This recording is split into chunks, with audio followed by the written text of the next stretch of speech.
Go back. ये भाग रहा है, ये हुमायूं कबीर भाग रहा है। 2 मिनट बोलिए। সব শাসক দলের দালাল দালাল পুষে রেখেছে একটা বলবেন আজকে দেখলাম যে হুমায়ুন কবির তিনি তারা দল ঘোষণার সময় বলেছিল ব্রিগেডের সভা করবে, সেই পরিপ্রেক্ষিতে তিনি আজকে ব্রিগেডের মাঠ দেখতে এসেছিল, তাকে বেশ কিছু মানুষ বাধা দেওয়া হচ্ছে, এখনো পর্যন্ত ইলেকট্রনিক মিডিয়াতে লাইভ টেলিকাস্ট দেখানো হচ্ছে, কি বলবেন? এটা তো অত্যন্ত মানে দুঃসংবাদ বলুন বা খারাপ একটা দৃষ্টান্ত। আজকে পশ্চিমবঙ্গের কি কোথায় গেছে আইন শৃঙ্খলার ব্যাপারটা? তিনি একজন জনপ্রতিনিধি, তিনি একজন বিরোধী রাজনীতির একটা মুখ এবং পশ্চিমবঙ্গ তথা সারা ভারতবর্ষের একটা জনপ্রিয় ব্যক্তিত্ব। সেই হুমায়ুন কবির সাহেব কত মুসলিম পীড়িত বিভিন্ন ব্যক্তি দ্বারা মানে বিভিন্ন জায়গায় লাঞ্ছিত হয় এবং তো সেই সমস্ত ব্যক্তিদের আশার একটা মানে উনি মানে মনের ভিতরে একটা আশা জাগিয়েছে যে বাঁচার অধিকার আছে, মানুষ বাঁচতে পারবে।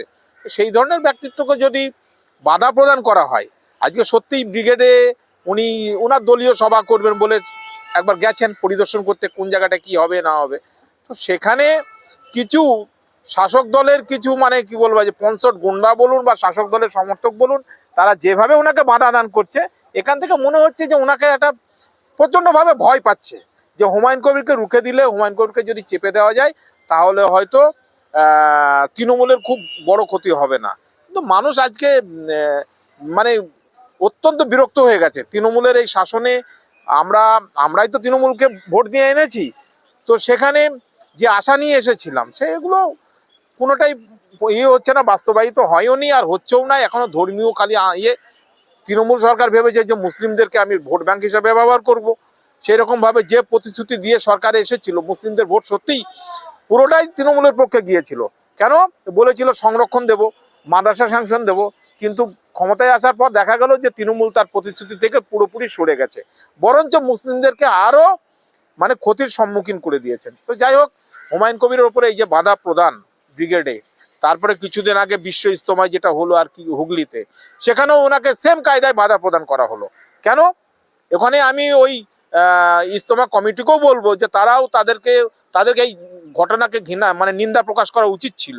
কেননা ববি হাকিমের মতো লোক, তিনি বিভিন্ন পূজা কমিটির সে হচ্ছে প্রেসিডেন্ট এবং পূজা অর্চনা করে, তার মেয়েও বিভিন্ন পূজা কমিটির সঙ্গে যুক্ত। সেই ব্যক্তি বারবার ওখানে যাচ্ছে ফ্রিলি, তো সেরকম একটা পবিত্র জায়গা, তো সেখানে তিনি যেতে পারেন। আর হুমায়ুন কবিরের মতো লোক, যেটা মুসলিমদের এখন উনি মুখ বলবেন মাথা বলবেন, তো সেই ধরনের লোককে বাধা প্রদান করা, তারপরে এই শাসক দলের যে এগুলো, এটা অত্যন্ত অন্যায়। সংবিধান মানে কোনোদিন যেটা আইনের শাসন যেখানে থাকবে সেখানে এই ধরনের ঘটনা ঘটতে পারে না। কিসের ভয়? হুমায়ুন কবিরকে যদি একটা সভা করতে গিয়ে যদি বাধা দেওয়া হয় বা উনি এক জায়গায় যাচ্ছেন সেখানে যদি ওনাকে বাধা প্রদান করা হয়, তো এখান থেকে তো মনে হচ্ছে যে শাসক দল মরিয়া হয়ে গেছে, ওরা বুঝতে পেরেছে যে ওদের বিদায় ঘন্টা বেজে গেছে। রাজ্যে ক্ষমতায় তৃণমূল, তারা নাকি মনে করছেন যে পুরো রাজ্যটা তাদের দখলে, যেখানেই বিরোধীরা আইএসএফ বলুন, সিপিএম বলুন, কংগ্রেস বলুন, আর এই নতুন দল হুমায়ুন কবির জেলে করেছেন, প্রত্যেকটা দলের সভা করতে গেলে কোর্ট থেকে পারমিশন নিতে হবে। এটা কোন ধরনের রাজ্যে বাস? এখানে তো এই তো আমার মানে এখনই ওটাই মনে পড়ছে, যখন তৃণমূল এই সিপিএম 34 বছর শাসন করার পর যখন ওদের ক্ষমতা থেকে চলে যাবে, সেই সময় কি ওরা বুঝতে পেরেছিল কি জানি না, কিন্তু সেম কায়দায় মমতা ব্যানার্জি যখন সিঙ্গুরে আন্দোলন করতে গিয়েছিল, ওকে উঠিয়ে মারধর করে রীতিমতো বিডিও অফিসে মেরেছিল, ওকে তাড়িয়ে দিয়েছিল। শিশুর অধিকারীদেরকে ঢুকতে দেওয়া হতো না নিজের এলাকায়। পরবর্তীকালে সিপিএম এর কি হাল হলো, ক্ষমতা থেকে পুরো চলে গেল।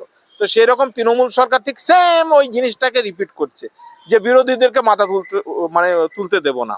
তো এটা থাকবে না, এটা মানুষ বুঝতে শিখেছে। মানুষ এখন আর ওই তৃণমূলের যে সাম্প্রদায়িক উস্কানি, অর্থাৎ এনআরসি, সিএ, বিভিন্ন রকম ভাবে তোমাদের ডিটেনশন ক্যাম্প হতে দেবো না, ওয়াকফ, বিভিন্ন ধরনের কথা বলে মুসলিমদেরকে আর খেপানো যাচ্ছে না। এখন ওরা দেখছে কিভাবে মুসলিম লিডারদেরকে রুখে দেওয়া যায়, তাদের বাকরুদ্ধ করা যায়।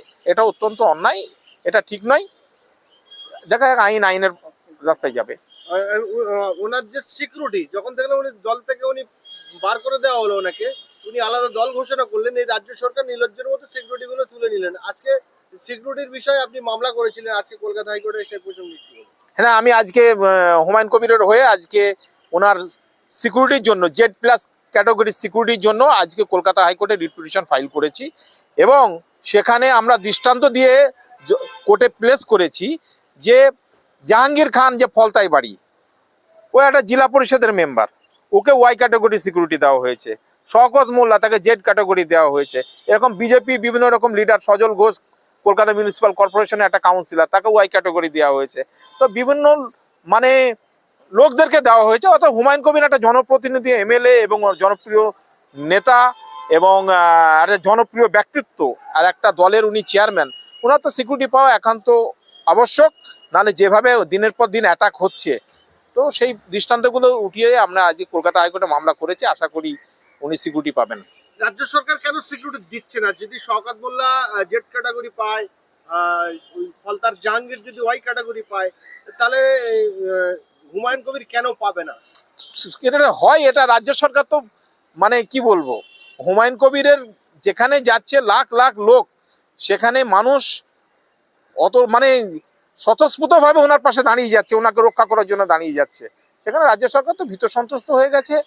আর সত্যিই তো জাহাঙ্গীর খানের মতো লোক, বা ওই শওকত মোল্লার কথা যিনি বললেন, মমতা ব্যানার্জি বলছে ও জীবনতলা, তুই তো বেটা বম বাঁধিস, তুই বম বিস্ফোরণ করে ওখানে মানুষকে দিয়ে মানুষের উপর আক্রমণ করিস, তারপরে পরে ওনাকে আবার জেড ক্যাটাগরি সিকিউরিটি দেওয়া হলো। এটা তো দ্বিচারিতা, এটা আইনের শাসন তো মানে সত্যি আইনের শাসন যেন কোথাও যেন ভেঙে পড়েছে, বা ভেঙে পড়ার একটা মুহূর্ত আমরা সম্মুখীন হয়ে দাঁড়িয়ে আছি। ব্রিগেড ময়দান সেনাবাহিনীর, অর্থাৎ কেন্দ্র সরকারের আওতায়।